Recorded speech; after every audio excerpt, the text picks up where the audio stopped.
Good morning, everybody. What's going on? Welcome back to Movie Mornings. I'm your host, Martino, and today we're going to be talking about James Cameron's Avatar: The Way of Water, and I am so excited to get into this. It's going to be a lot of fun. I hope you all got a chance to see it already, and if not, please back out now because we are going into spoiler-heavy detail on today's show, and I'm not alone. Today, I'm sitting here with Mr. Jose Espinel, who just wishes we can get to this review sometime this year. So I'm so glad you're here, man. How's it going? I'm great. I'm super stoked and excited to be here doing this review with you because this movie was one that I loved experiencing, especially in 3D. I've got my 3D glasses here from my showing that I got to bring back with me. It's here in my setup now, and I'm honestly, I want to go back so many more times because this experience was just one of a kind, if I'm being honest. Yeah, no, for sure, dude. I can't wait to get into it either with you. And because we did call each other as we usually do after I saw it, I called you, and then after you saw it, you called me, and we usually do that with these big releases in general. But and if we see it at the same time, then we'll call call each other. Exactly. Yeah. So I'm just so stoked to be able to get into it in full length without the phone, just here on the podcast, and just get all of our thoughts out there and out of the way, because I think that this is a lot of movie with a lot of story, to be honest with you. And so there is a lot to go over for sure. On the same hand, I just think that you hit it on the head with the experience part of it, because it is an experience. It's something that you want to see while it's in the theater, because it's just like that first movie in the sense that it's delivering an experience. It's a roller coaster ride you really don't want to get off of in general. At least those are kind of my feelings on it. It was like I said in my non-spoiler, I wanted to come out of the theater and just like do it again, like buy another ticket, go right back in. And honestly, same. I mean, I was the same way. I if I could, I would have. I was just with my family. We had to get going and stuff. But if I was by myself, I would have turned right back around, bought another ticket, and seen it again. If I'm being honest, because this movie is just mind blowing. Honestly, it was great. I agree, I loved every single minute of it. Every single part was amazing. I mean, the cinematography of this movie was mind-blowing. I'm honestly give props to every single person that worked on this movie, because I'm still processing it now. Yeah, this was clearly like, you see why it took a long time to make. Like once you see the film, I think personally, and we'll start going into some spoiler stuff here too by this point, because there's a lot of story, like we said, and that, like, alone, I would imagine it, like, because of how much is going on, I imagine it probably took probably about 4 years to write or so. That's just a guess. I'm ballparking that. And then you got to figure out all this technology, figure out how we're going to make it work, because there's something about the technology in this that just felt very new. It felt very innovative. I said in my non-spoiler, like, the industry is going to look to this film, to me, they're going to say we need to step up our game, because this is just, it's top notch. I mean, this CGI is, you don't get much better than this, I don't think. I think we've hit an advancement with this movie, but I don't know how much better CGI gets after this, honestly. Like, I think that we're almost at peak at this point. Like, I'd really want to see, what I really want to see is a behind the scenes and like making of this movie, because I just love to see every single bit of detail and precision that went into making this movie. Absolutely. Like how they use the CGI, how they thought about every single scene and how they shot it, and the cast kind of talking about their experience making, acting in this movie and all that other kind of stuff, because it'd be really cool to see. And I'm sure that a Blu-ray is going to come out. It's going to have some bonus features on it. But then when Avatar 3 is coming out, there will be an even bigger box set of the Bluray that has all that stuff you want to see on it. Like, and I'm sure then when that's 4 comes out, and when 5 it's going to be so just on and so forth. Yeah, it's going to be, you're going to be able to buy like the whole collection with just like everything in it. It's gonna be a really expensive but honestly worthwhile collection box to have of all 5 Avatar movies. I honestly think so. I think that this is just such a fantastic achievement in cinema, because again, it is something that, like, honestly, props to that cranky James Cameron. I don't know, really, and that's he did it again. That's what I wanted to bring up, because there was a lot of trepidation because leading up to this, we did see a lot of the cranky Cameron come out, right? Like, and all this stuff, like Hmm.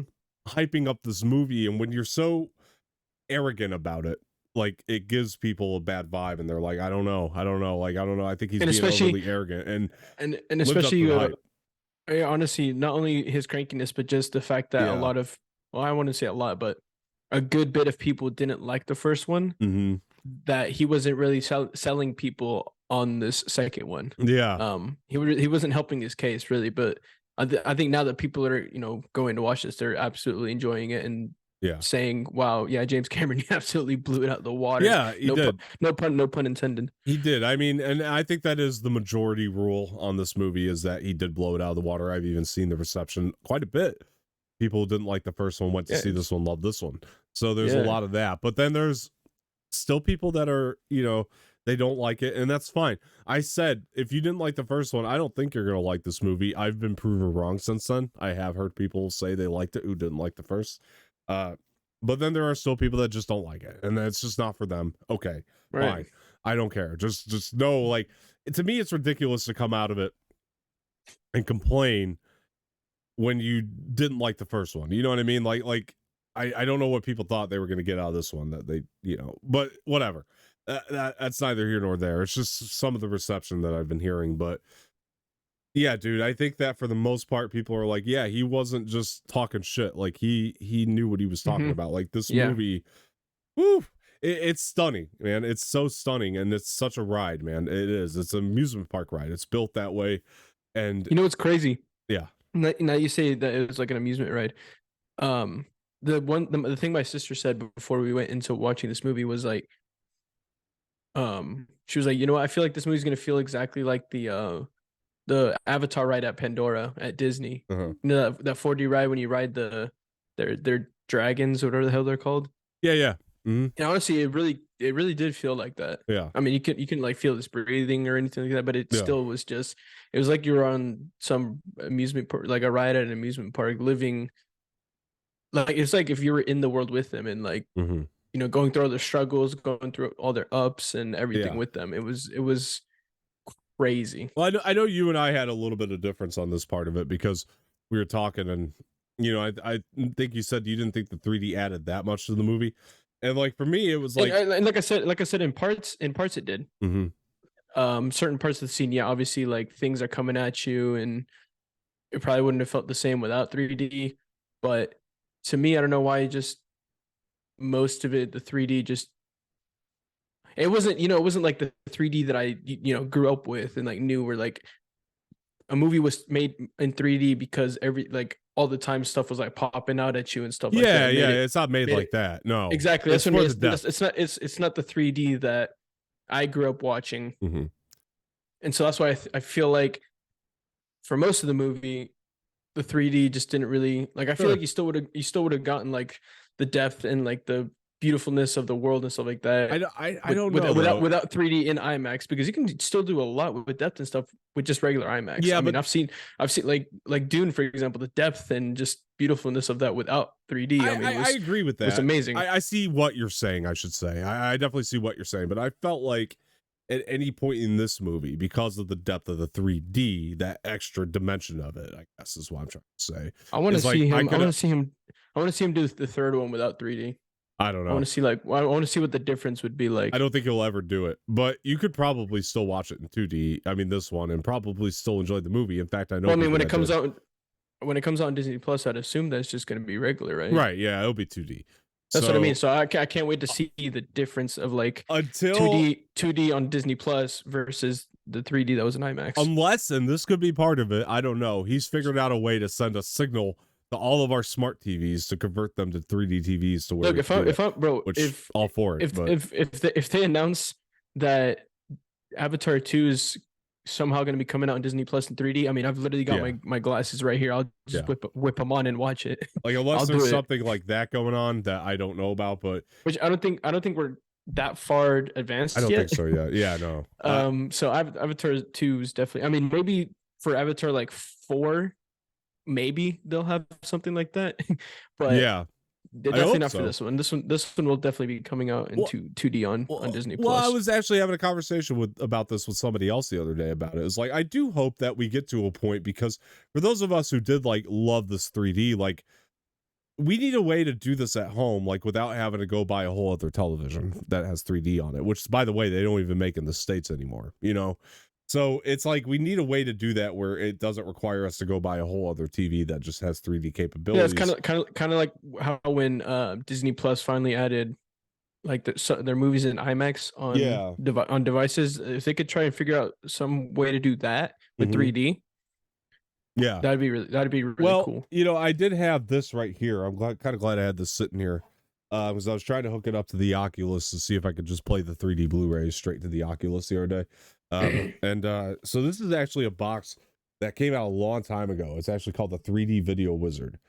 And Okay. now I'll tell you right now, it doesn't look as good as what we saw in Avatar, the 3D. But what it does do is it will convert your TV into a 3D TV essentially, and it came with like the red and the yellow glasses. It was like yellow and blue. Oh, I'm like sorry. the old Yeah, 3D yeah, yeah. So type. Yeah. like anaglyph 3D Yeah. is See what it now came that with. see now Yeah, that's what I grew up with when I was a kid. right. Was those 3D glasses? But you could plug your 3D Blu-ray player into this box, and you could put your 3D Blu-rays into the Blu-ray player on any TV, and you could watch it in 3D, just not at the peak quality. It's at the anaglyph quality. Well, So obviously, because I mean it's that kind of 3D is, I guess at this point, but outdated. they had TVs that did it though. You know what I mean? Is the thing. Like, you had to buy a whole other TV to get Well, it though. obviously, I mean, yeah, But I'm but saying, like, if you could do that with this little box, imagine what you could probably do now. You know what I mean? Like at the time, and this was years ago that I got this thing.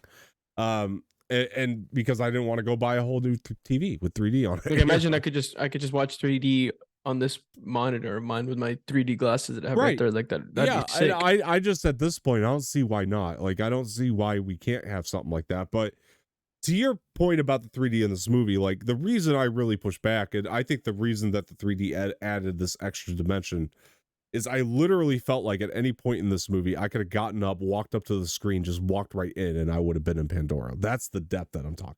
Like, that's, to me, what made the big difference in this film in particular, with the 3D adding an extra dimension. But let's talk about some of the story that's going on here too. But yeah, go ahead. Let me say too before we move on. Mhm. One more thing about the 3D. They need to make glasses somehow that are 3D that don't make it seem so dark. Because like when I was watching it at some point in the movies, I Oh was yeah, like, you said it was dim for you, yeah. and I won't push back on that. That's on, yeah, that was your experience, and yeah, go ahead. I mean, that's just with Yeah. the glass. I mean, obviously, because those are Yeah. dark glasses, you know. Uh-huh. So like there were certain points in the movie where it did seem kind of dim Interesting. to me because of how dark the glasses are. Yeah. The and because the room's already so dark as it is when you watch a movie, at some points, like not in the vibrant and like colorful parts of the movie, but in like certain parts, I could actually notice like the darkness of the glasses, and like the screen looked kind of dark to me. That's the only other thing that would be really cool, is if they were, just regular glasses like these, but you could actually watch 3D. You know what I mean? Like, and for me, it was perfectly fine. Like, I felt like when I took the glasses off and looked at the screen, like it was like so bright when the glasses were off that it came through the glasses perfectly fine. However, mine was different because when I took them off, it looked fine. However, that could just be an issue with the in particular screening theater or whatever, because when you think about it, like, I was talking to you about Black Panther and how certain scenes looked incredibly dim in that movie, and like I heard other people had that complaint too, but you and some other people said they had a perfectly okay experience with it. It didn't look too dim in Black Panther. So that could be that could be on the theater in part, because to be honest, and maybe that's why you didn't have as good of an experience with it. Like, I don't know. I could go again in like 2-3 days and could have a completely different experience with the IMAX 3D glasses. They might not have had something set right, or because I actually heard too, I guess at like one of the premieres that they did, or one of the early advanced screenings that they did, I heard that like there was an issue where like people couldn't see out of one eye in the glasses, and they had to say something, like they couldn't see anything out of one eye because it wasn't set right.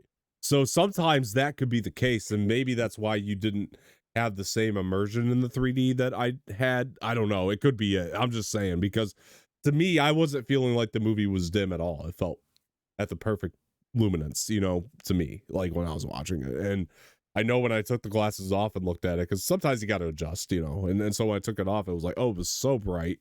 I was like, that's why this looks so crystal clear to Yeah, me. and then So mine was just the opposite. right. And that could just be the theater. That could be on the individual theater. So you just don't know. So I'm not going to push back on that part because it's like, yeah, that could have just been your experience. And I'm not going to tell you that it wasn't, because it obviously was. And I believe you on that. I think, too, the other thing, if I could bring up one more point about 3D, and I think, because I know people that went to the 2D, not the 3D, they went to see it in 2D. And so, Which I think the only option for 2D was just regular digital. You couldn't do Yeah. IMAX 2D. You had to do regular. Well, you couldn't do Dolby Cinema in regular Right, either. right, That was right. 3D. Yeah. Dolby was Anything 3D. above digital was all Yeah. 3D. So you had to do the regular digital and the standard. Which I honestly couldn't imagine watching that movie in just regular standard digital. I'd have to see Oh, if no. I was to watch it in 2D, it would have to be in IMAX. You know what I mean? I agree. Yeah. Yeah. I agree with that Yeah. point. But if you don't have a choice, you don't have a choice. And like, I can understand for people, if you say like, just can't handle 3D, I don't want to risk sitting there for 3 hours of 3D. That's fine too. I'm not going to push back on that. My mom and sister hate 3D because it makes them dizzy and like nauseous. But did they have an issue with this one? At some points, yes. Oh, okay. Yeah. It kind of kicked in for them, bro. Before the movie even started, my mom was already like, "Yeah, I'm already feeling dizzy." I was like, "Oh God, this is going to be interesting." No, I'm telling you, they really can't. No, and that's like 3D that much. That's fine. Yeah. To be fair, this movie, like I said, wasn't really as 3D as how 3D used to be. Yeah. Because like 3D back then used to be like everything used to pop out at you and like. Yeah, it wasn't like 3D, used for 3D that. yeah, 3D used to be a lot worse back then. Yeah, well, they used it. It was worse for sure, but they also used it like differently. Like it is a tool, and James Cameron pulled it out of the toolbox to use it a certain way. He didn't want it to be popping out the screen type 3D. He just wanted to add the depth, like in the underwater scenes, especially. Like I really noticed that depth in there because it just. Man, I tell you, there are shots and 2D or 3D. You could admit this is. I mean, a lot of the shots are impressive, but the ones especially where it was like half the screen was above water, the other half was underwater. Oh my God, those shots were. I was gonna say even in IMAX 2D, you could still pull it off. Yeah, exactly. You can still appreciate a shot like that. I mean, but the 3D I thought added a different layer to that. But that's what I mean. I feel like this movie was such a like cinematic beauty that like I feel like even in IMAX 2D it still would have just completely blown everyone away. I agree, and I've heard people who saw it in 2D and loved it still, so that's good. But I will say, for me, like, because we could start talking about the story. One of the things I think that really is impressive about this movie is coming back, however many years later, you get done with this movie and you're like, well, now I want the third one. That is to me like so impressive. Like it sets it up so well to make you care about what happens next. You really want to know where this is all going. And, we'll talk about it too, because what an emotional ending. I mean, what an emotional third act in general. Like it just it encapsulates so many different emotions in that just one third act. I mean, I felt like I was it was suspenseful. It was like there's one specific thing from the third act that really was more about my whole theater in general, like experience wise. It was the scene where the harpoon guy got his arm chopped off, which the 3D made look cool, by the way. That was awesome. Oh yeah, 100%. That's one of those scenes that that's a pop out 3D type thing. Yeah, in 2D would not have been as well. That was effective. But as soon as that happened, I kid you not, my entire theater started clapping and cheering. Yeah, mine too. Bro, it was so funny. It was so funny. Mine too. There was a big reaction to that. Yeah. Yeah. My entire, literally, I don't think a single person did not clap or cheer when that part happened. Yeah, huge reaction to that. That everyone just wanted him dead. That's one of the things I loved about this movie is it managed to be a sequel to something that's beloved by a lot of people, but it wasn't. It also had my sister crying a lot of scenes. That's awesome. See, to me, that's awesome. But it wasn't like this fan service. And I got some specific scenes in particular that I know she cried at.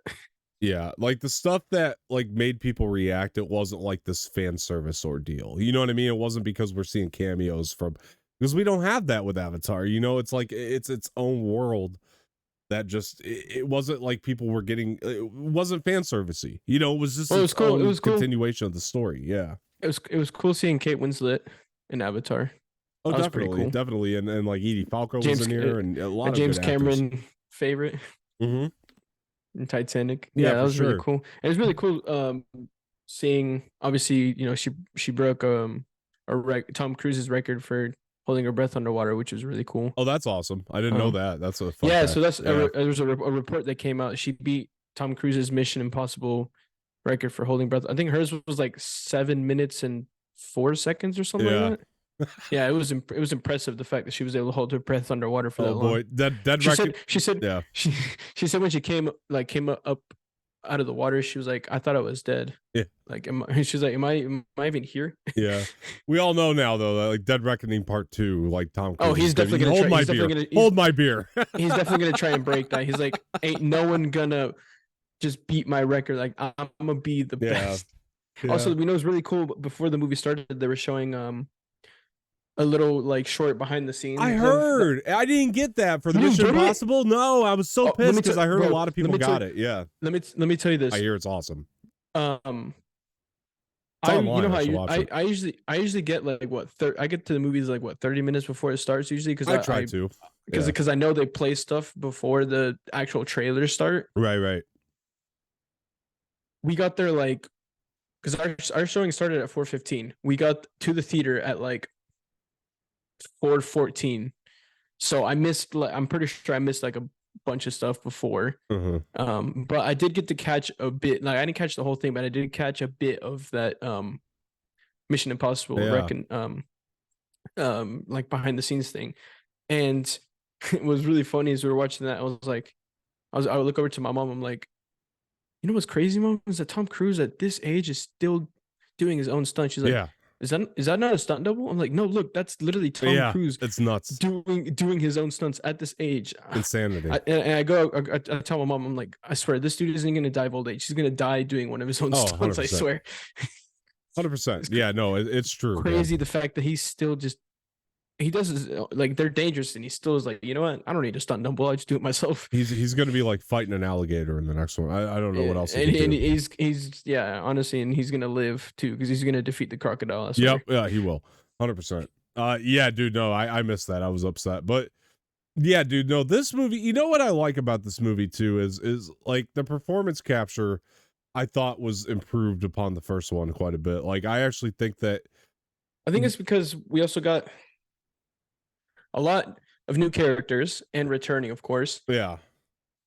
And compared to the first one, I feel like there was a lot more going on in this one than there was in the first one. Yeah, and again, like I was gonna say, like I don't know if that was because the performances were just better this time around or not, but like it seemed like that motion capture, like they improved upon it even from the first movie. Because I'll tell you, Sam Worthington, he did great in this. It's also a 13-year jump, so I feel like that also kind of has to play in it. But I mean, I'll still say I still hold the first one's really close to my heart. I mean, I love that movie, the story, the performances, everything. But yeah, they're close for me. They're really close. They're almost neck and neck. Yeah, I like for me, for me, they're like literally right next to each other.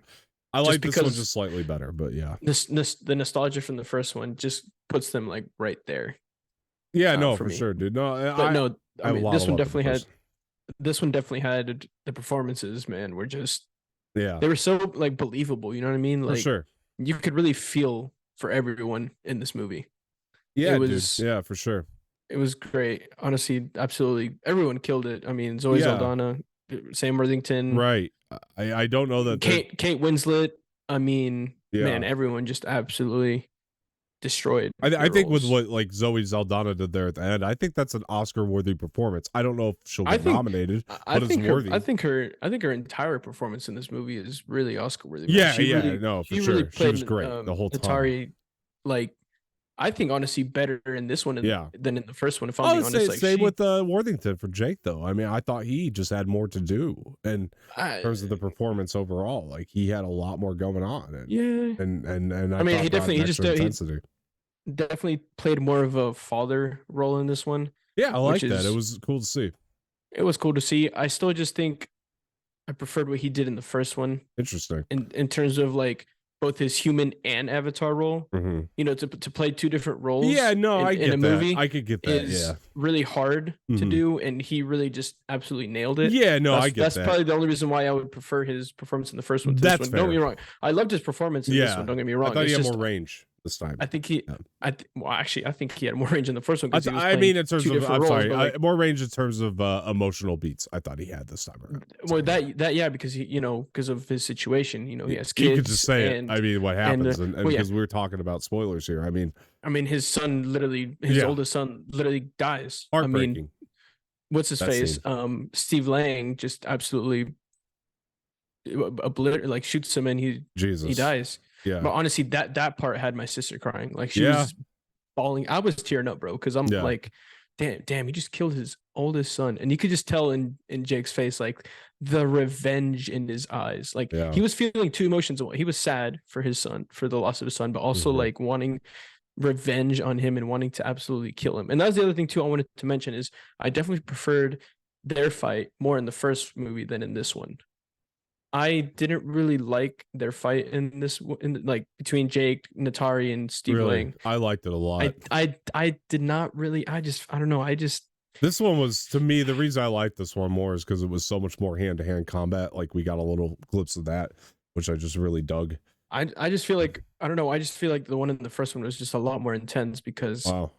obviously, you know, Jake was in the cubicle playing his avatar role, so it's like you were like feeling for him because you didn't want him to die. Yeah, I get that. Like you kind of thought, like you kind of think like at first that he's going to die, Mhm. and then you see, you know, it's like intense and like, oh, is he gonna die because he's waking up and he can't breathe, and then Atari comes in like last minute. You know, it's like Mhm. I just feel like it was a lot more intense in the first movie than in this, and then in this one. How it hits you, you know, that's really what it's about, more or less. I mean, it was still, I guess it was still kind of a cool fight. I liked this one a lot. I just feel like yeah, but you know what's the hand-to-hand combat stuff. I mean, they are both military people. I just feel like that stuff is kind of just overplayed. If you know what I mean. We do get a lot of hand-to-hand combat nowadays, more so than we used to. Which is why I preferred the first one, the fight in the first one. No, that's fair because it wasn't hand-to-hand combat. Yeah. Yeah, I'm a sucker for it, so I mean, yeah, I could at least. Yeah, no, honestly, I'm getting bored at this point of hand-to-hand combat. Fair enough. Unless it's done well, like in Jack Reacher, for example, that hand-to-hand combat was really cool. But like, yeah, I don't know. I feel like for Avatar, it's just, I guess it's just not. It doesn't feel right to have hand-to-hand combat in. Like, I understand they are, but I understand they're both military people, like military backgrounded people. So you're obviously going to have hand-to-hand combat because they are military people. I just feel like for a world like Avatar, it just doesn't feel right to me, at least. Yeah, dude. No, it's fair. It's how it hits you. I that's, you know, it's gonna be different from person to person on that. I don't blame you for that at all. You know what would have been, you know what would have been really cool? Yeah. Because I honestly thought Steve Lang was going to die, right? And if he was going to die in this one, which I'm actually glad that he's not anymore, because I feel like there's a lot more, right. He has a lot more potential now, and like there's a lot more that you can do with him now, knowing what's happened. Mm-hmm. But in the moment when I was watching the movie, I did think he was going to die. And what would have been really cool, I did too for a second. Yeah, was if Natari put 2 more arrows in him again and just killed him off again, just to kind of have that, But, you know, that revisit from the first one. Well, I did want to say about that, you know, fight though, because this will tie into what you're saying here, because I think like what's cool, like regardless if he thought this fight was better than the first or not, it's setting up now for a much more epic fight in this next one. I would imagine. I think that's what's going to make this even more. I feel like they're gonna have. I feel like they're gonna have fights in not only this one, but in probably even the fourth. I feel like they're gonna have multiple fights. Yeah. I mean, who knows how long, right? Because who knows how long this rivalry is gonna happen? Because I mean, we have theories about, you know, what's gonna happen to him. Yeah. So who knows how long these fights are gonna go for? How many movies are gonna go for? Right. Yeah. They're definitely gonna have another fight in the third one. That's for sure. I mean, there's no doubt about that. I think the setup leads to something even more epic. Like, I think that's what's really cool about this. I mean, especially with the ending when Spider, which is another character who is really good in this movie, really grew on me because that was the same for everybody. Everybody grew on me throughout. We talked about that. It's like all the kids were characters that you had to let grow on you first, because it's like Yeah, you don't it's really true. feel for them at first that much because you don't know much about them. Yeah, And then as you watch the movie, they just completely grow on you, and you're just attached to them instant. Like you basically feel like they're your kids in a sense, if you know what I 100%. mean. Yeah, and And so yeah, and keep going. and I'll and get to there. Yeah, yeah, go ahead. and yeah, it's once they completely grow on you and you feel like they're your kids, you just feel for them and everything they do. Yeah, It's almost like you're trying to protect them as your own, and only see the best for them, and make sure that they live to their full potential. yeah. Well, the thing is like, yeah. Well, I 100%. But one of the things that like I hear a lot of the naysayers going off on this is like, why did we have to spend so much time with the kids? It's like, because if you're They're the future immersed of in this it enough, franchise. they are. And if you're immersed enough in what's going on, if you just kind of lean into it a little bit, you will see that it pays off so much better by the end, because by the end you care for these kids, like you were saying. And I think that all that extra time spent, which some people claim to be a waste of time, whatever, I think it really worked. I think it's part of what makes the story work. It's so much of what makes the story work. And that's the thing that puts this above that level of being more spectacle than story. You know, it's more story than spectacle, kind of like we were saying for the first film. And You did. I think. Did you hear? There's a report saying that James Cameron wasn't gonna direct like the fourth and fifth. I think was I the heard that, I don't know. I think he said the third one didn't do well or something. He might not, but or something along those lines. Yeah, it was like he's got caveats with that, but because I feel like what's gonna happen. This is just my theory. Whether it happens in 4 or 5, because in 3 we're obviously still gonna have Jake and Natiri. yeah. I feel like either in 4 or 5, um, both Jake and Natiri die, and the kids are the ones who, carry the franchise for the rest Yeah. of this universe, and they're gonna be the future of this franchise. Yeah. Yeah, and it's all about the way he's been building it too. I just think Because it's I mean, awesome. like I've well, I don't know if these are true or not, but I have read that he's finished filming 3 and that he's like started with 4. So Yeah. I'm super excited to see what he's already got filmed for the third one. Well, Um, yeah. and I can't wait to see what he does with 4 and 5 I agree. in the future. I think he's done so well with 2 that there's just no way that he can screw up 3, 4, and 5. I agree. I think that they'll be good movies if he's behind them still. Yeah, The way for he's, sure. if he Yeah, has the same involvement. Yeah. whether he's directing or not, as long as he's involved in some way, shape, or I form. think he needs to be behind him somehow. You're right. Yeah. Yeah, whether he's Well, director or cinematographer or look whatever, at he needs to be. Alita Battle Angel was a movie a lot of people doubted because that was the passion project of his a long time, and he said I'm there's not no gonna lie, way. I still haven't seen it, only because Oh, okay. the trailer to me is pretty cringe. I'm not gonna It's a lie. great movie. A lot of people, it got received pretty well too. I mean, and a lot of people were nervous because of Cameron not directing, because that was like a passion project of his, and Robert Rodriguez did it instead, and still turned out great. But Cameron still had involvement behind the scenes on it and stuff. But it's just, yeah, he could pass this along. I mean, he did it with Terminator as well. He could pass it along. I haven't heard And too many good things about the like most recent Terminators. no, but I'm saying, but he can. I'm saying he did. So Yeah, same. but whether they turn out good or not, that's a different story. Yeah, different conversation, but I say he did it, and so like Right? Yeah. eventually he would maybe want to do the same, and I think that's okay. I do think you need his involvement, and if he's written an outline of where he wants it to go, stick with that for sure, because he clearly understands the story so well and knows I mean, shoot. what's Hopefully, his best. cranky. Hopefully, his crankiness doesn't kill him off before I he know, gets right? before he gets to even work on all 3 of these rest of these I tell projects. you, he's getting real close. Like he to the That's what I wrong mean. thing, Like, and then like the one wrong thing, it can get him fired. But I don't know, man. I still think he's the master. I think he's one of the masters. I after watching this, I'm like, you say what you will about his personality, dude. He is I'm one gonna of the say it right masters. now. Yeah. His first one definitely needs to be put in like film classics and like masterpieces that need Yeah. to be shown in classes, like film classes.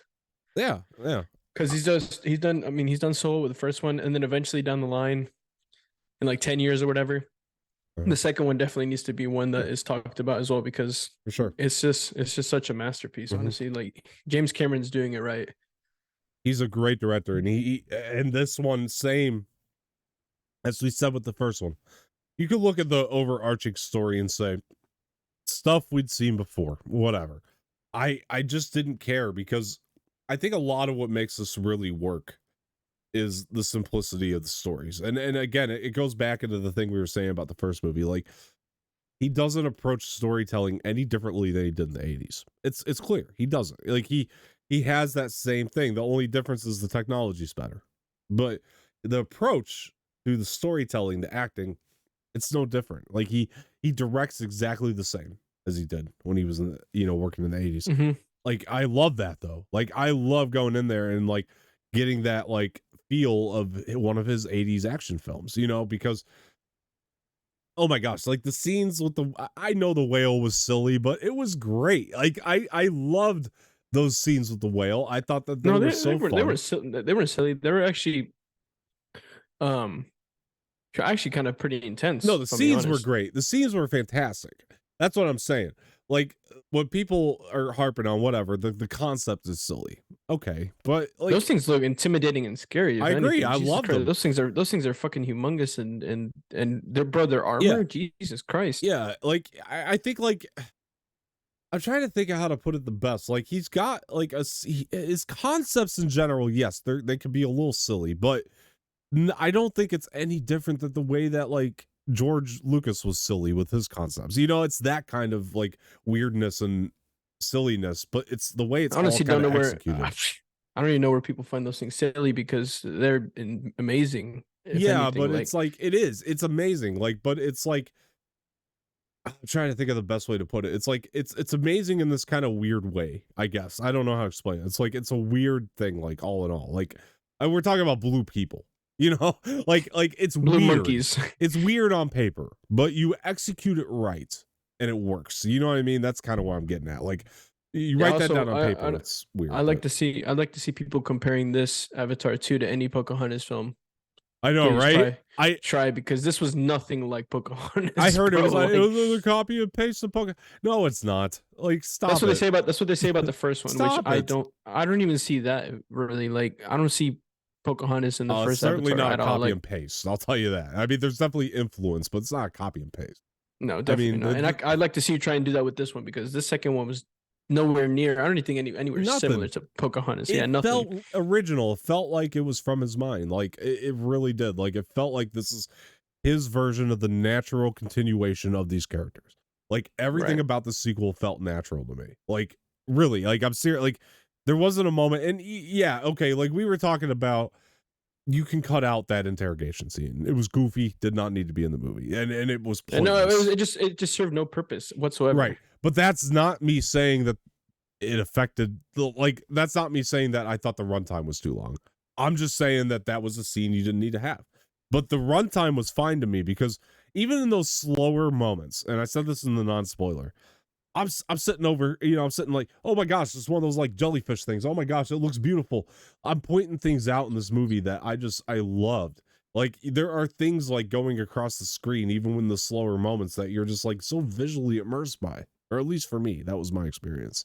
And so I just didn't care about the runtime. I didn't care that we're sitting there with whales. Like, it was awesome. Honestly, to me, it didn't even feel like it was 3 hours long because of how Yeah. immersed I was with this movie. The runtime was just not an issue at all. I didn't see myself thinking like how long it's been, what time it was, checking my phone, nothing. I was so immersed with the movie from start to finish that runtime wasn't even an issue for me at all. Yeah. I mean, it's okay if you watch it, at least for me. Like, I could sit there and I could say, it was a long movie. I think the difference is like when I go, oh, that was too long. You know what I mean? Mm-hmm. This was just, I recognize I've definitely it said was that long. about movies before. Yeah, exactly. I have too. And we've all done that. But this one, not so much. This one, I was like, I recognize it's long. Did I think it was too long? No, I felt like every moment, interrogation scene being an exception, was warranted. Like, I thought this was a very warranted runtime for the story that was being told. And I think that's, oh man, So I don't know. So I know we said that the interrogation scene didn't serve a purpose, but I've had people tell me that they think that that interrogation scene set up something for a future movie. Like it's gonna basically serve more of a purpose in like one of the future I films hope so, but for Avatar. But I mean that green thing that was spinning, that looked horrible. That was the one part I thought that looked way too it was like overly one of those. cheesy. Yeah. It was one of those like um It was like a CAT scan machine almost, but like I was gonna going say across his head. it was like one of those interrogation scenes that you see a lot in like futuristic movies. Yeah, I just didn't think it worked. I like No, no, I mean regardless, yeah. I totally agree Yeah. with you on that. Can I just say real quick? Yeah. Like I just looked at the box office worldwide for this movie in opening Oh, weekend. it's high. It's pretty high. Bro, 435 million already Which is amazing, and this movie's gonna profit, but in 3 days. yeah, Like that's how crazy that is. I know. It's gonna And profit.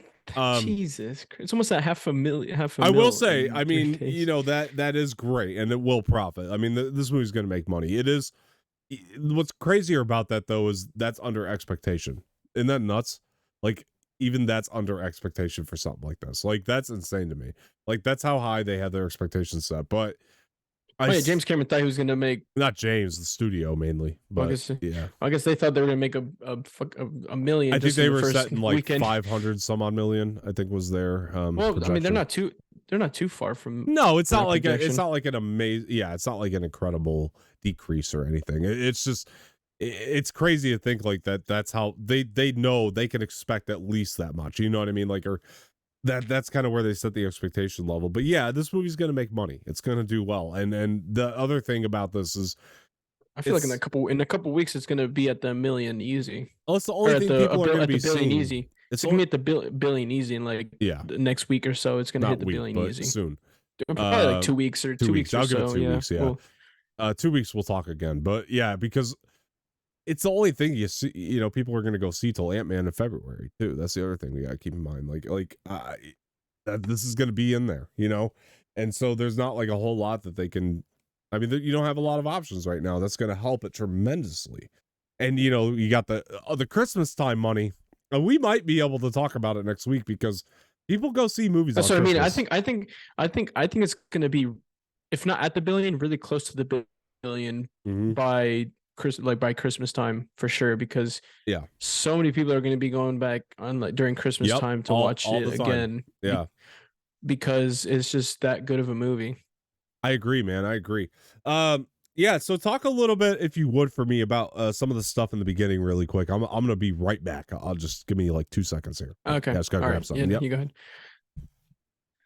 So the beginning of the movie, so we start off with Jake and Natiri and Pandora, kind of just living life. Jake's basically talking about how life has been as an avatar now, fully. Um, how he's loving life, he's adjusting perfectly. He's now God, what's it called? What are you thinking about? The name of the chief, Oh yeah, like what yeah, they named the chief in Pandora. Starts with yeah, a T, doesn't it? yeah. I just can't remember off the top of my head. But Anyways, yeah, yeah. he's now that for in Pandora. Him and Natiri living the best life, Mm-hmm. and then they end up having 4 kids, 2 boys and 2 girls. Who would have thunk it? Yeah, horny as hell. These two. Horny. You know what? They're so bored on Pandora. They really have nothing better to do. They just decided, you know what? We're Well, just gonna I mean, bang a bunch of times, and just make kids. they're sitting there at this point, like we're at peace now. I mean, because they kind of set that up, like there's not going to be a threat, But then the Sky people return. As I was gonna say, as Jake was saying in the introduction to this movie, we banished the Sky people. A couple stayed, obviously the good ones, the scientists. Like Norman, which is really, I like seeing Norman again in this movie. I thought it was really cool seeing, even though he wasn't really in it for that long, it was still cool. It was still cool seeing him again, and like in the parts that he played were perfect. I like his character a lot, man. I said that about the first one too, and I think I liked how I really liked how he went back and forth from his human to Avatar. Yeah, well. That was really cool to see. And that's what, like I said, the parts that he was in, he played perfect. Yeah, I mean, I absolutely enjoyed, and I can't wait to see him in the third one, what he does. Mm-hmm. I think it'd be really cool. Yeah, the beginning. So they they had their 40 kids, and like you said, the Sky people decided to come back. They burn like a huge area of Yeah, Pandora. that at that point I was like, Uh, oh shit. yeah, Like you have, oh my god, and like the shot of like the medium shot of Jake and Natiri, and you see Natiri crying. I'm like, oh yeah. Yeah. fuck. Well, I think that's something that like a lot of people don't understand about this Also, movie. Yeah, go ahead. also one thing which was really cool that I noticed when I was watching it, the lead person for these Sky people is Tony Soprano's wife, Yep, Edie Falco, right. I said I which, mentioned her, oh yeah. my goodness gracious, she was amazing. Yeah, I agree. I It like was it seeing was her. weird. It was weird seeing her in this kind of role though, because Yeah. I'm so used to seeing her play like a down to earth Christian wife Yeah, of yeah. a Italian mafia dude, and then she's over here playing this badass military woman. Yeah, she was great. It was really refreshing to see, Yeah. for Well, sure. you know, something a lot of people going back to the Force thing real quick, because something a lot of people don't understand is you get that scene right there. Like this is James Cameron's Empire Strikes Back. The Sky people are coming back for vengeance. This is his Empire Strikes Back. Like this is It almost reminded me of the scene in um was it Infinity War? No, Endgame, when those things like drop down outside of Wakanda's shield, and like you just see like those monsters coming out. yeah. It almost reminded me of that, just them dropping their big ass Yeah. ships and like burning the forest, and then you see those big machines, the Yeah. dudes with their guns and stuff just coming out of it. It kind of Yeah. reminded me of that scene. Yeah. You know, one of the things I loved about this movie and that just made it so different from the first film. And yeah, we're jumping all around here, folks. Just deal with it. Uh just seeing a different tribe was cool to me. Like seeing a whole new sort of Yeah, culture. the Like water tribe, the sea tribe. exactly. And it was And that was, and awesome. you know, what I was gonna say, that was the other cool thing that I loved seeing was them trying to adjust and live like them, even though they're 100%. nothing. Even though they're nothing like them. And what was really cool is seeing them adjust so fast. Like they Yeah. learned so fast how to, you know, breathe underwater for longer, how to ride those water dragons. Yeah.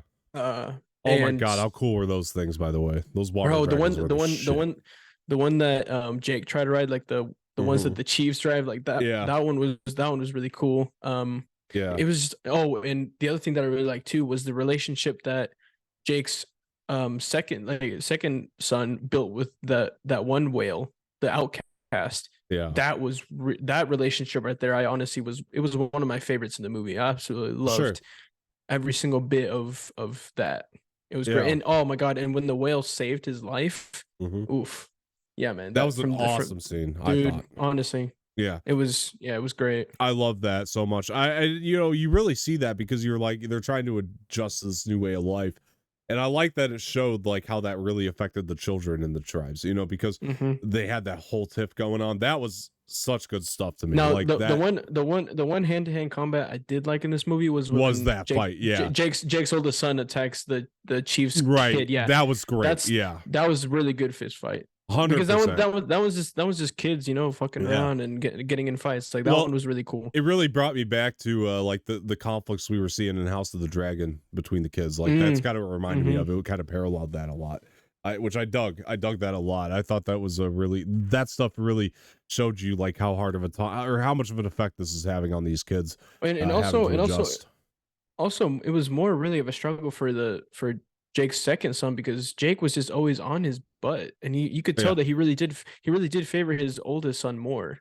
Yeah. Obviously he loves all of his kids, but you could tell that he favored his oldest one just a little more than his second son, because he was always on his butt, always yelling at him, and then the big brother tried to take the fall, and he wouldn't accept it because he's like, no, he's old enough to make his own decisions. So like, it was really interesting to see, and I want to talk about Natiri too, because her role in this one was so much different from the first one. Like she was so motherly and protective in this movie, and I loved, honestly, Zoe Saldana is amazing. Oh my goodness, man, she played an amazing. I love, and she had so many emotional scenes in this movie that I just absolutely love. I'll tell you, Oscar-worthy performance. It won't happen, honestly, but it's up there. It's worthy of it. Yeah, look, I honestly, so at least a nomination, if I'm being honest. I think so. Yeah, it's worthy of it. Yeah. I think it's worthy of that. I think that she is just she's astounding in this movie, what she does. And I honestly can't wait to see her in Guardians of the Galaxy 3, because I know, man, she's gonna oof. Honestly, Zoe Powerhouse. Saldana right now, she's just she's a powerhouse. She's an A-lister for sure. Like, Yeah. man, she's just so talented. I Every role she plays, she just yeah. plays them so. Even in I don't know, because I was a different person. Never mind. I was gonna say some completely different movie. Scratch that. No, yeah, she's just every role, man. Yeah. She just knows how to do it, I man. agree. I mean, I mean, yeah, it's great. No, dude, I think that she's awesome. And you know, something else I wanted to point out here too. We do get that glimpse of, you know, the human form of Grace in this movie too, when we're talking like Oh, the spirit tree and when her daughter links her links to the that spirit tree underwater, which that was really cool. That their spirit yeah. tree was underwater. That whole like wide shot of angle of like the whole tree with, and you can tell like how small the kids were compared to the tree. Like that shot was like cinematically beautiful, and I absolutely loved it, man. Yeah. It was great, and yeah, and you know we finally get to see a glimpse of Grace in her human form when she was trying to do the same thing that you know the military did with Steve Lang and his company. Yeah. Um, basically trying to transfer her you Yeah. know memories and everything to her avatar Yeah. so that she could live as an avatar. Yeah, I agree. I thought all that stuff just played really nicely. And yeah, speaking of Stephen Lang, we barely dove into him, you know, because that was one of the big kind of things in this movie is, you know, the way Honestly, he you was know, incorporated. the thing about Stephen Lang and his gang this time around, I don't know why, to me they just seemed like a lot goofier Cartoonish. this time. Yeah, than in Yeah. the first one. I definitely liked them a lot more as villains in the first one. Yeah, I think that's valid. Compared to this one, because I feel like they were just like Scooby Doo and the gang in Yeah, this yeah, one. I You know know what for I mean? sure. Like Yeah. they were just like joking around, laughing, and just Well, kind of just yeah, the gang, his crew for sure. I think Stephen Lang was great. The crew for sure. I'm he not gonna was, but push I mean back. Yeah. there were still parts in this movie where he was kind of the same, kind of just feeding off their goofy Yeah. energy and kind of being goofy too. But yeah, he was definitely a lot Oh more yeah, there were serious definitely than moments. Yeah. Mm-hmm. I mean, he was definitely the most serious out of everyone there, but there were still moments where Oh he yeah. was, you know, playing off that goofy energy. Yeah, for sure. Oh, you know, Uh, another scene that was really good was when Natiri and Jake went to go rescue their kids when Stephen Lang and his gang like kidnapped them. uh That whole scene was really cool too. That one Oh yeah. played really well. Yeah.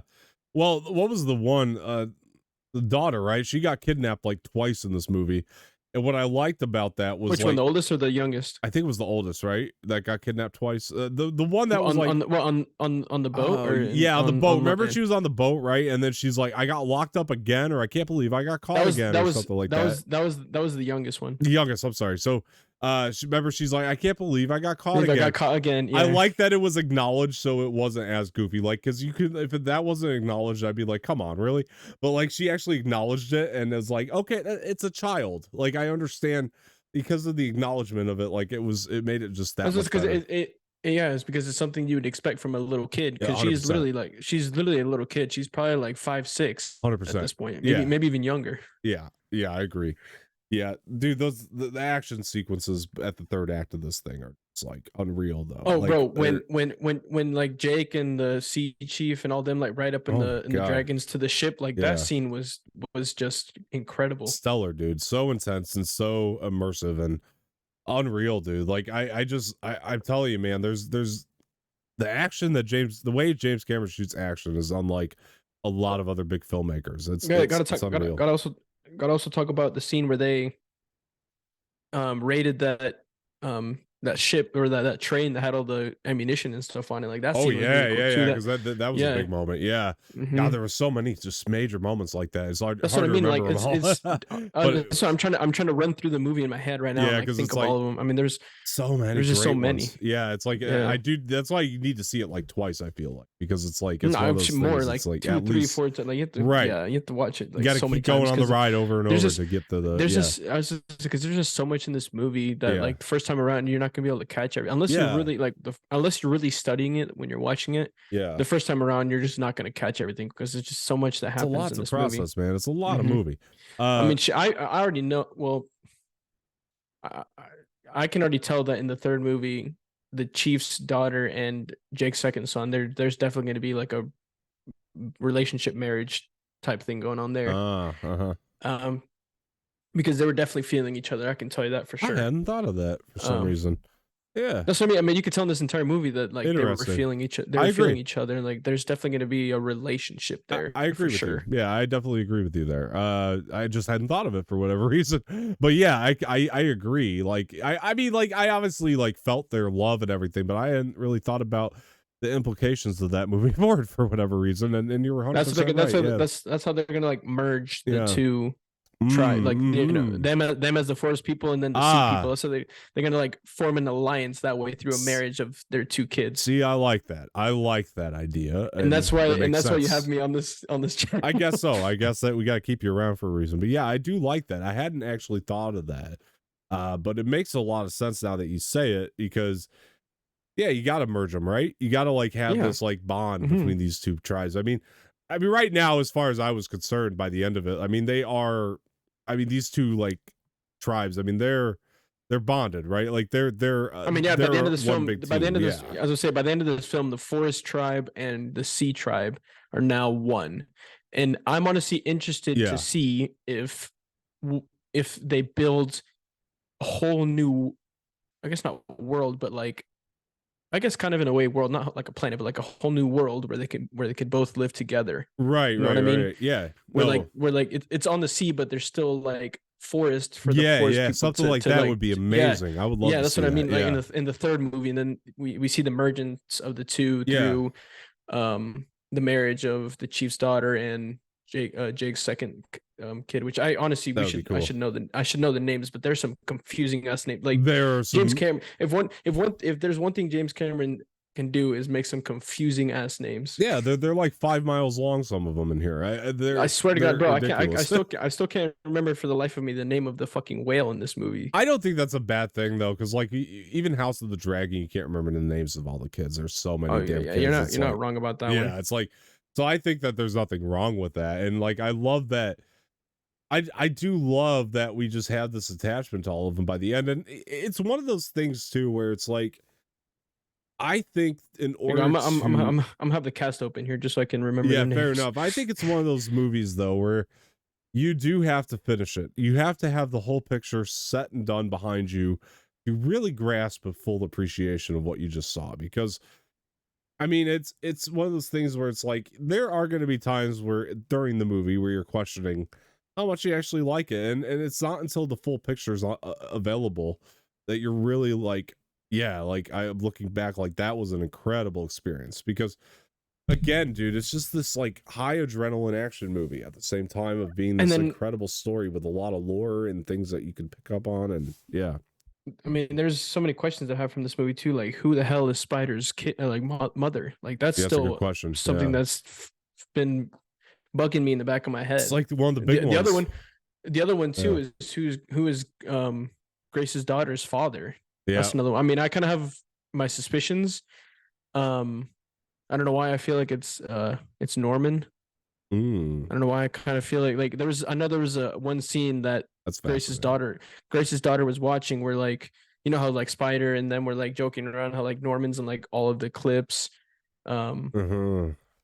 I don't know why I feel like they probably just got bored one day and just they were like, you know what, let's just do it. You know, I thought about and that. And then had Grace's kid.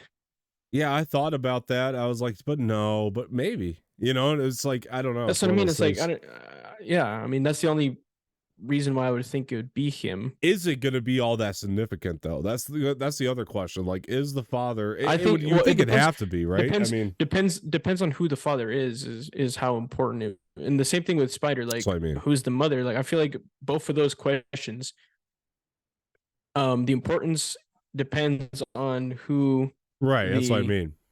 Who the mother is of Spider and the father of Grace's daughter. Yeah, I mean, I'm just trying to compare it to this like Rey in Star Wars, right? You get to the Last Jedi, oh, she's nobody, and everybody's like, oh, and they're all pissed off, kind of thing. Like, and they get to Empire, and you find out she's Palpatine's Rise of Skywalker. But yeah, I know what you meant. Rise of Skywalker. Yeah. Fuck, man. What did I say? You said Empire. Oh fuck! Sorry. Okay. No, yeah, Rise of Skywalker, and you find out that she's a Palpatine. Yeah, it might be one of those though, where like we don't find out until like one of the last movies. It could be, yeah. It's like, or it just could be like not significant at all. You know, Like Mm. I would think it would be, and He could just leave it up to yeah. it up to mystery and people's imagination. Yeah. It's all about how it's played, I think, but I definitely want to know. I mean, like, it's got me intrigued enough to want to know those answers, you know, because I think it's one of the clear motivations for going into the third, you know, is trying to figure out those answers. What's going to happen with Stephen Lang and I mean, Spider and Jake and that whole thing? And I was gonna say another big one too is like the importance that Jake's oldest daughter is going to be playing from now on too. Like she's got all these powers. It's almost like she's a hybrid of forest and sea. You know what I mean? Because like she learned how to breathe under. She learned how to breathe underwater like that instantly, like before any of her siblings. So like that's where I'm thinking like, is she like a hybrid mix of forest and sea, but like she didn't get the tail or like hands of them, but like but is also like connected to the sea at the same time. Yeah, dude, like there's a lot of unanswered questions like that. It's like it's wild, but you son of a gun, James Cameron. But that was the idea. I think that was the idea is to leave all these unanswered questions, make you have to watch the third, because like it's like once you see this one, you're in, because it's like now I need to know. Yeah, it's like I already want the third one like now. Yeah, and even for people that didn't like it, I think they're still gonna go watch the third one because they're gonna want to know. Oh, 100%. I mean, without a shadow of a doubt. Some people that just don't care. I don't know, but like I think for the most part, people are just still gonna want to know the answers, and so they're gonna go. I mean, $435 million cares to disagree. Yeah, 100%. I agree with you, man. I think that this is such a, again, I'll bring it full circle here. This is such an achievement, man, in filmmaking, and like I said, so many unanswered questions, a story that I just became so immersed in this, and I like that it was different than the first movie. I know that people are like, oh, it's the same story because they're fighting, you know, the sky people, and it's like, yeah, but it's not. It's revenge. This time it's personal, you know? Like this time Stephen Lang's coming in with a personal vendetta, you know? And like to me that just makes it that much better. Like, yeah, I was gonna say, because like the first time around it was because he betrayed 100% the sky people. Yeah. And now it's because he found out that it was Jake who killed him, and so now it's a personal thing. 100%. Which is different. Yeah.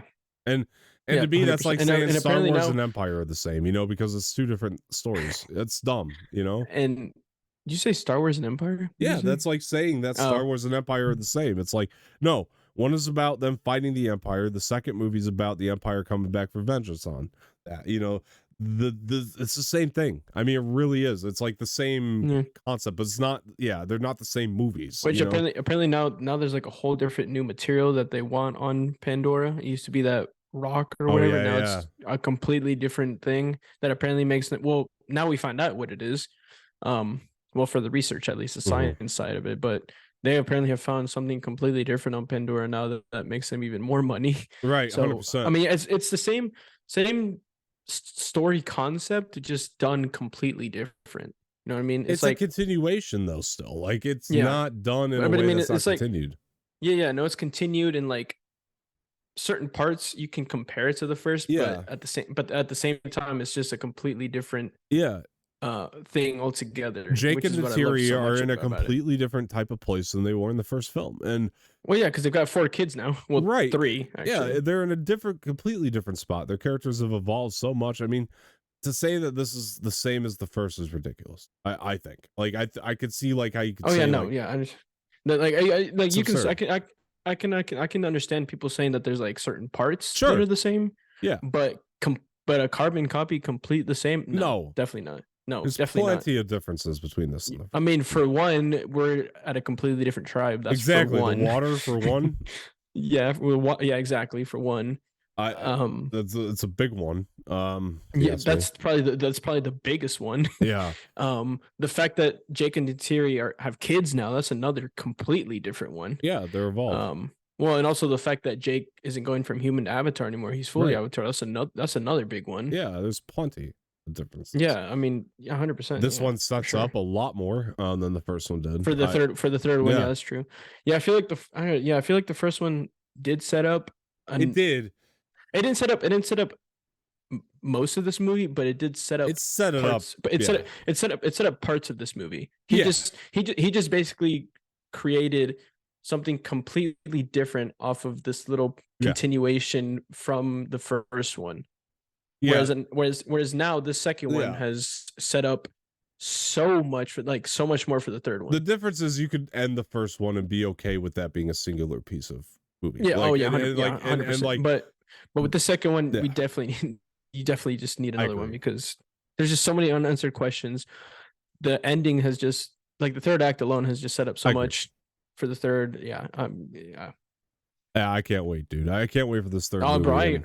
I can't wait too, bro. I already want it now. Like, I just Yeah, want to. I just think like the fact that like James Cameron set up his own IP like this. So we talked about this in the first movie, but I just find something to be so refreshing about that. It's not connected to anything. We don't know the answers. We can't like look at any source material to try to figure out what the hell is going to happen next. It's just we have to go off what Yeah, I we was just say have. I love that. as I say, we could have our speculations, but that's just based off of what we've seen. And the thing that works to the advantage of that is now there's no expectation. You know what I mean? Like in terms of like you don't have this like lore to go off of to where it's like, well, I expect it to be exactly like the book. You don't have that here.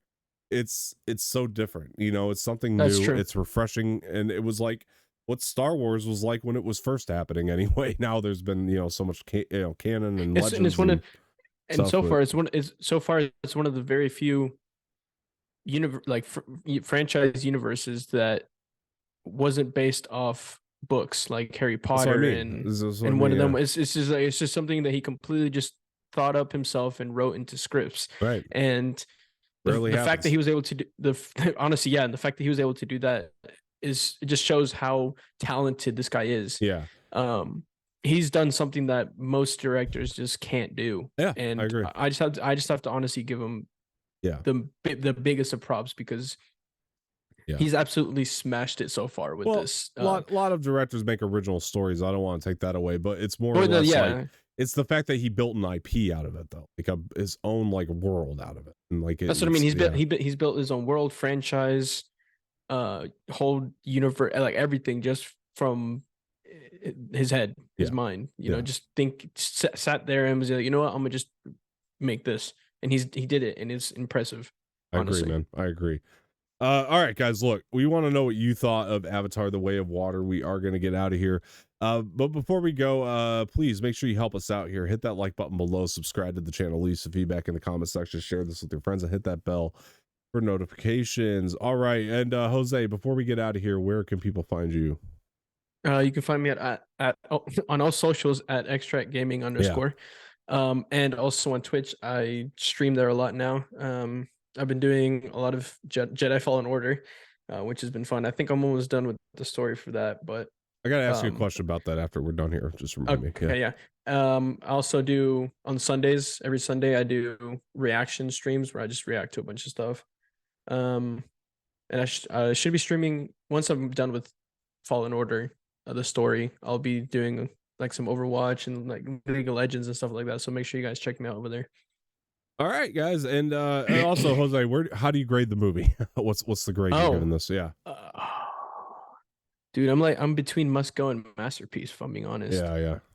I honestly will probably put it like at the lower end of masterpiece. Okay, wow. All right, just because the movie was just that it's good. fair enough, guys. It's definitely it's of my favorites of the year. I'm gonna give it a must watch for now, or must go. I'm sorry, must go because it's in the theater. Must go for now. The higher end. High must go. Yeah, it's a high. Okay. Must see, go. I'm like on like the lower end of the masterpiece. Yeah, so no, like, fair enough. We're like right there together. So yeah, and it's definitely a must go because you want to catch it while it's in the theater. I mean, that's kind of where I'm at. You definitely. I was gonna say because if we're not gonna have 3D on Disney Plus, then we definitely are gonna want to catch it in 3D first before you watch it in 2D. And if you've already seen it in 2D, then go and watch it in well, unless you can't do 3D. But if you can do 3D and you haven't seen it yet, then what are you doing? Like that's half the experience. Go have it. Yeah. So seriously, go have the experience. And up there on the top right, you can see you can follow me on Twitter at Dom_Martino_ on Instagram, Dom_Martino_ official. Make sure you follow the Extract Media pages. It's Extract Media blog across Twitter and Instagram. Yeah, other than that, guys, I want to thank everybody for being here. It's been a lot of fun. Thank you to Jose Espinel over here, and Of course. much appreciated. Always great to have him. And yeah, look forward to more content coming up soon. Subscribe. We will talk to you guys. See you.